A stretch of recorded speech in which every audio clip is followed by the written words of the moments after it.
Assalamualaikum warahmatullahi wabarakatuh. Kembali lagi di channel A-Movie. Halo semua para pemburu film, apa kabar kalian? Semoga kalian semua dalam keadaan sehat dan bahagia ya.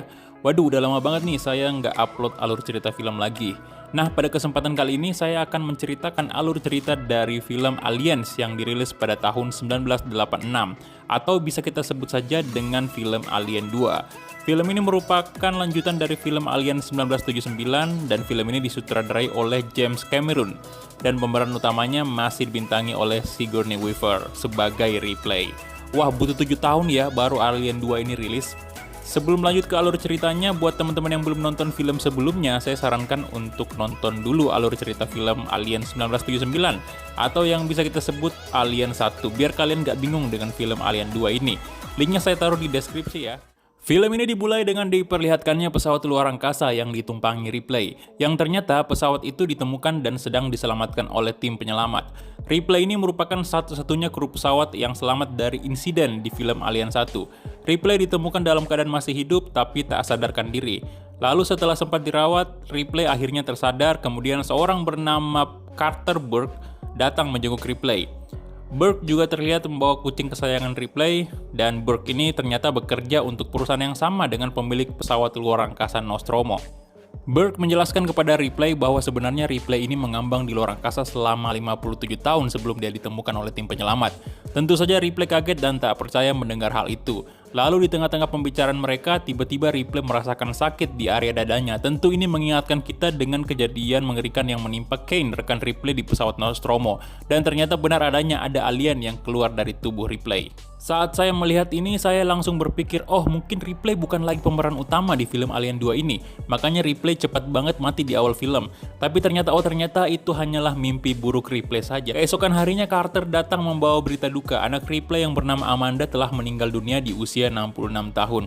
Wah, kebayang gak sih gimana perasaannya Amanda yang telah menanti kabar dari ibunya selama puluhan tahun. Dan juga gimana perasaan Ripley yang harus menghadapi kenyataan pahit di mana ia harus menerima kalau putri tercintanya lebih tua darinya, bahkan sudah meninggal dunia. Kemudian Ripley terlihat menghadiri sebuah rapat para petinggi perusahaan. Di sini semua orang meminta penjelasan kepada Ripley sekaligus tanggung jawab soal mengapa ia sampai meledakkan pesawat Nostromo. Ripley kemudian mencoba menjelaskan alasan dibalik tindakannya tersebut, tetapi para petinggi tidak percaya. Mereka menganggap cerita Ripley ini terlalu mengada-ada dan tidak masuk akal. Bukan hanya itu saja, Ripley malah diminta ganti rugi atas meledaknya pesawat Nostromo seharga puluhan juta dolar. Ripley juga dipecat dan surat izinnya dicabut, serta Ripley harus menjalani pemeriksaan psikometris selama 6 bulan. Tetapi Ripley tidak menerimanya begitu saja. Ripley meminta agar pihak perusahaan melakukan investigasi di planet misterius tersebut. Tapi lagi-lagi perusahaan menolak dengan alasan planet tersebut sudah dihuni oleh manusia sekitar 70 lebih kepala keluarga selama 20 tahun terakhir. Kemudian Sin pindah ke planet misterius tersebut dan ternyata benar saja di planet ini sudah dibangun koloni yang berisikan orang-orang yang melakukan penelitian. Planet ini dinamakan LV426. Di sini banyak banget orang yang bekerja secara freelance. Hal baru apa saja yang mereka temukan di planet ini nantinya mereka akan dibayar. Lalu kita diperlihatkan kepada sebuah keluarga yang melakukan eksplorasi di planet LV426. Jadi mereka menemukan sebuah pesawat asing yang pernah kita lihat di film Alien 1. Sepasang suami istri ini masuk dengan harapan bisa menemukan sesuatu yang nantinya bisa dibayar mahal. Dan tara! Suaminya pun dicupang sama seperti nasib Ken di film pertama. Sang istri yang ketakutan kemudian menghubungi kantor pusat dan memberitahukan kondisi suaminya. Selanjutnya kita bisa melihat Ripley yang sedang berbicara dengan Burke. Burke di sini bermaksud meminta bantuan Ripley karena ada kejadian aneh di planet LV426 yang membuat komunikasi dengan bumi terputus. Burke berharap Ripley bisa memandu mereka ke sana karena Burke beranggapan hanya Ripley yang pernah ke sana dan berhasil keluar hidup-hidup. Padahal sebenarnya kan Ripley sama sekali tidak pernah turun dari pesawat saat tiba di LV426. Ripley dengan tegas menolak tawaran Burke karena Ripley tahu betul betapa berbahayanya makhluk yang membunuh rekan-rekannya. Tetapi setelah berpikir panjang, akhirnya Ripley berubah pikiran dan menyetujui permintaan Burke. Dengan satu syarat, dia mau membantu asalkan misinya adalah memusnahkan seluruh alien yang ada di sana. Saya sih sangat setuju dengan Ripley ya, karena terlalu berbahaya untuk bermain-main dengan makhluk itu. Tapi ya kalian pasti tahulah, kalau perusahaan dan pemerintah pasti tidak akan mau memusnahkan makhluk itu. Lalu sebuah tim kemudian dibentuk yang dipimpin oleh Letnan Gorman.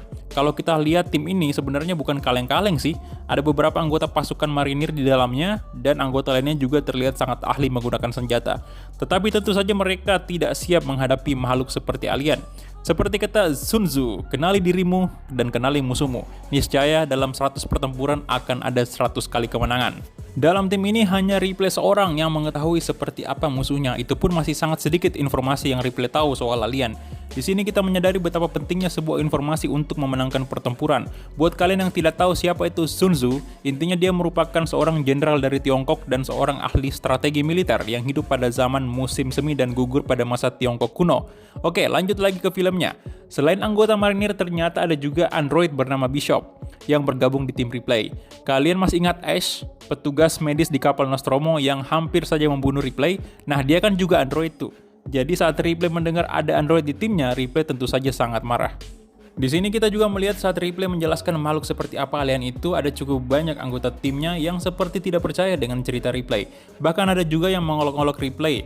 Nah, orang-orang kayak gini nih, orang-orang yang bakal mokat dalam misi, ciri-cirinya nih. Kemudian setelah pesawat telah mendekati planet LV-426, para kru pun bersiap dengan peralatan tempur masing-masing. Mereka kemudian berangkat dengan pesawat kecil untuk mendarat dan menuju ke pusat koloni menggunakan mobil sejenis tank. Kemudian ada informasi yang menarik dari Letnan Gorman. Ternyata Gorman ini mengaku baru 2 kali turun di medan pertempuran. Artinya pengalaman doi ini masih sangat minim dibanding anggota marinir lain. Ripley juga kaget melihat perkembangan yang ada di planet ini. Bahkan manusia tidak perlu lagi berpakaian astronot saat berada di planet ini, dikarenakan udaranya sudah bisa dihirup oleh manusia berkat teknologi terbaru buatan umat manusia. Saat tiba di pusat koloni, semua orang heran karena tidak ada satupun manusia yang ditemukan. Malah yang mereka temukan adalah sejenis alien yang sama yang menempel pada wajah Ken dulu. Sebenarnya nama alien ini, jenis ini adalah facehugger ya, tapi saya lebih suka menyebutnya dengan tukang cipok. Karena kerjanya cipok orang mulu. Habis cipok, mati dah dia. Setelah Kang Cipok ini mati, kemudian muncullah alien baru dari tubuh manusia yang dicipok facehugger. Ngeri banget sih. Sepertinya facehugger ini menjadi bahan eksperimen oleh peneliti di planet ini. Terbukti kita bisa melihat dengan jelas ada cukup banyak facehugger yang berada di dalam laboratorium. Nah, di sini kita juga udah bisa menebak apa yang terjadi dengan manusia yang ada di planet ini. Sudah jelas dan pasti eksperimen ini gagal, lalu kemudian para alien menculik atau bahkan membunuh semua manusia yang ada di planet ini. Seperti yang kita ketahui sebelumnya, untuk alien tubuh dewasa mereka butuh inang. Dalam hal ini inangnya adalah manusia. Jadi sudah pasti orang-orang di planet ini diculik oleh alien. Kemudian para anggota bertemu dengan anak gadis kecil yang penampilannya sangat berantakan. Ternyata dia adalah Newt, anak dari pasangan suami istri yang kita lihat di awal film tadi. Newt ini ternyata sudah cukup lama bertahan dari kejaran alien. Dia juga punya tempat rahasia untuk bersembunyi. Pada awalnya Newt tidak bisa menceritakan apa yang terjadi, tetapi dengan bantuan Ripley akhirnya Newt mulai menceritakan kejadian mengerikan yang terjadi di planet ini. Tak lama kemudian Hudson menemukan di mana para awak koloni berada, lalu mereka pun bergegas ke tujuan untuk menyelamatkan awak koloni. Tetapi saat mereka sampai di lokasi, mereka melihat tempat itu sudah seperti bukan stasiun lagi, melainkan sudah menjadi sarang alien. Di sini, para marinir melihat banyak banget awak koloni yang sudah mati dan banyak juga telur alien yang sudah menetas. Sadar akan ancaman alien di tempat ini, para kru bersiap menembak kapanpun. Namun ada satu masalah, ternyata lokasi mereka berada saat ini, mereka berada di pusat termonuklir. Jadi tempat ini rawan banget untuk terbakar dan juga meledak. Lalu Letnan Gorman meminta Apon untuk melarang tim marinir menggunakan senjata api kelas berat. Kemudian ditemukan juga salah satu awak koloni yang masih hidup. Dia meminta agar dirinya dibunuh saja karena dia sadar betul sudah ada alien di dalam tubuhnya. Tetapi di sini anggota marinir masih berupaya untuk menolongnya. Namun kemudian tiba-tiba keluarlah baby alien dari dada awak koloni tersebut. Dan dengan sigap Apon membakar alien tersebut. Tetapi sayangnya tindakan Apon itu malah membangunkan para alien dewasa lainnya yang sebenarnya para alien ini berkamuflase di dinding. Kemudian terjadilah kekacauan di mana para anggota marinir dikepung oleh alien dari berbagai arah. Minimnya pengetahuan soal alien, terbatasnya penggunaan senjata, dan ditambah lagi ini merupakan pengalaman pertama marinir menghadapi hal semacam ini tentu membuat marinir sangat kesulitan. Di tengah kekacauan, Letnan Gorman yang masih newbie malah kebingungan untuk memberi perintah dan mengambil keputusan. Ripley yang tidak tahan akhirnya mengambil keputusan sendiri untuk pergi menolong anggota marinir dengan mobil tank APC. Tindakan Ripley ini berhasil menyelamatkan beberapa anggota marinir. Nah, setelah berhasil diselamatkan Ripley, pada akhirnya marinir menyadari betapa berbahayanya alien ini. Kemudian mereka langsung menyusun rencana untuk kabur dari planet ini sekaligus menghancurkan pusat koloni yang kini dijadikan sarang oleh alien. Ripley memiliki rencana untuk menjatuhkan bom ke sarang alien itu karena di tempat itu ada termonuklir yang mudah terbakar. Tetapi Burke di sini tidak setuju karena kerugian akibat hancurnya tempat itu akan sangat besar. Ada si Burke ini bener-bener dah, di saat kayak gini aja masih mikirin untung rugi, cok. Astaga. Burke juga di sini terlihat ingin melindungi alien itu untuk kepentingan penelitian, tetapi Ripley kembali mengingatkan kalau misi ini adalah misi untuk memusnahkan alien dan misi ini juga di bawah naungan militer. Jadi keputusan ada di tangan militer. Nah, di sini sebenarnya yang berhak mengambil keputusan adalah Letnan Gorman, tetapi karena Doi mengalami gegar otak, jadi semua keputusan diambil oleh Korporal Hicks. Hicks kemudian langsung menyetujui rencana Ripley. Sebenarnya semua orang setuju sih kecuali si Burke. Kemudian scene pindah ke pesawat pengangkut di mana mereka sedang bersiap untuk menjemput Ripley dan kawan-kawan. Tetapi tak disangka dan tak diduga ada seekor alien numpang di dalam pesawat, cuy. Alien ini mikir kali ya, wah ada pesawat gratis nih, numpang ah. Pilot pun tewas dan pesawatnya pun jatuh tepat di hadapan Ripley dan kru marinir. Ripley dan para marinir berkumpul kembali untuk menyusun rencana baru agar bisa pergi dari planet itu. Nah, di sini kita bisa melihat robot yang sangat keren digunakan marinir untuk bertahan dari serangan alien. Robot ini bisa mendeteksi pergerakan, jadi apapun yang bergerak di depannya, robot ini otomatis akan menembak. Ini keren sih. Bayangin coba, film ini kan dirilis tahun 1986 tuh. Saya aja belum lahir di situ, jadi teknologi macam ini pasti sangat keren pada masa itu ya. Kemudian Ripley diberikan alat pelacak seperti jam tangan. Alat ini berguna untuk melacak keberadaan Ripley kemanapun dia pergi sejauh 20 km. Tetapi Ripley malah memberikan alat ini kepada Newt karena merasa Newt lebih membutuhkan. Scene kemudian pindah ke Letnan Gorman yang masih tak sadarkan diri. Ripley curiga ada ulah seseorang yang sengaja meletakkan telur-telur alien itu di kawasan awak koloni. Dan mereka juga yakin bahwa ada alien yang bisa bertelur atau disebut ratu alien. Lalu Ripley meminta Bishop untuk memusnahkan seluruh sampel alien ini. Tetapi Bishop bilang bahwa Carter Burke memerintahkannya untuk menyimpan dan membawa pulang sampel alien ke lab perusahaan. Ripley yang marah menemui Burke. Ternyata memang benar si Burke ini berniat menjual sampel itu untuk kepentingan senjata biologis militer. Dan di sini juga terungkap bahwa Burke lah yang menugaskan orang-orang di koloni untuk mendatangi pesawat asing yang dipenuhi telur-telur alien. Lalu kemudian para alien itu datang menyerang. Untungnya kru masih bisa bernapas lega karena dilindungi oleh robot yang mereka pasang tadi. Namun tak lama kemudian alien yang datang ternyata sangat banyak dan membuat amunisi para robot mulai menipis. Tidak sampai di situ saja, ternyata kabar buruk juga datang dari Bishop yang memberitahu bahwa ada kebocoran nuklir yang akan menyebabkan ledakan dalam kurun waktu 4 jam. Ripley kemudian berencana memanggil bantuan dari pesawat pengangkut lain, tapi alat pemancar dalam mobil tank ternyata rusak. Kemudian Bishop di sini memutuskan untuk memperbaiki alat pemancar sinyal awak koloni. Seluruh tim setuju, karena mereka tidak punya pilihan lain lagi. Setelah Bishop pergi, ternyata alien masih saja terus berdatangan dan membuat amunisi robot benar-benar habis. Dan beruntungnya setelah amunisi habis, serangan alien juga terhenti. Ripley kemudian bertemu dengan Letnan Gorman yang baru saja siuman. Sepertinya keadaan Gorman sudah membaik. Lalu Ripley menuju ke kamar Newt untuk beristirahat. Ripley kemudian terbangun karena mendengar suara berisik dan tiba-tiba ada facehugger menyerang Ripley. Ripley dan Newt berusaha melarikan diri tetapi pintu di ruangan itu terkunci. Nah, di sini kalian udah bisa tebak nih ulah siapa nih? Ya betul, ini adalah ulah si bangke Burke. Dia dengan sengaja ingin menghabisi nyawa Ripley. Burke merasa Ripley adalah ancaman karena Ripley ini mengetahui rahasia Burke dan akan melaporkannya. Ripley kemudian berusaha untuk memecahkan kaca, namun kaca itu sangat tebal sehingga sulit untuk dipecahkan.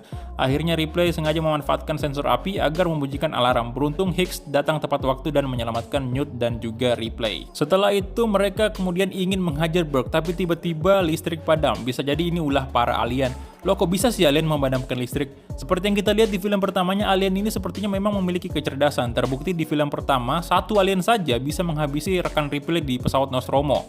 Jadi tidak heran jika di film kedua ini para alien bisa bekerja sama dan memiliki banyak cara untuk menghabisi para marinir. Saat ini satu-satunya benda yang bisa mendeteksi keberadaan alien adalah sensor gerak yang dimiliki marinir. Terlihat dengan sangat jelas ada banyak pergerakan yang mendekati Ripley dan marinir. Lalu di tengah kepanikan itu, Burke memanfaatkan untuk kabur melalui satu-satunya pintu keluar yang ada di ruangan itu. Sayangnya Burke masih tetap berniat membunuh Ripley dan marinir terbukti dengan tindakannya. Dia malah mengunci pintu dari luar sehingga Ripley tidak bisa keluar dari tempat itu. Kini Burke yang merasa dirinya sudah aman ternyata malah menemui ajalnya. Dia malah bertemu dengan alien yang akhirnya membuat Burke menjadi santapan malam si alien. Akhirnya mampus juga kau Burke. Astaga, benar-benar nyebelin nih ya karakter ini ya. Nah, kemudian Newt menemukan jalan lain untuk keluar. tetapi jalannya cukup kecil karena melewati ventilasi udara. Ripley dan marinir pun bergegas melewati jalan itu, namun para alien ternyata masih mengikuti mereka sehingga Letnan Gorman dan Vasquez harus mengorbankan dirinya untuk mengulur waktu agar Ripley dan yang lainnya bisa lolos. Wah, respect banget sih sama Letnan Gorman, walaupun dia newbie, dia penakut, tetapi ternyata dia sanggup juga untuk mengorbankan dirinya untuk rekan-rekannya agar bisa lolos. Nah, setelah sampai di pintu keluar ya, si Ripley ini menaiki tangga dulu sebelum keluar. Nah, tapi tiba-tiba Newt terjatuh di lubang selokan dan dia diculik oleh alien.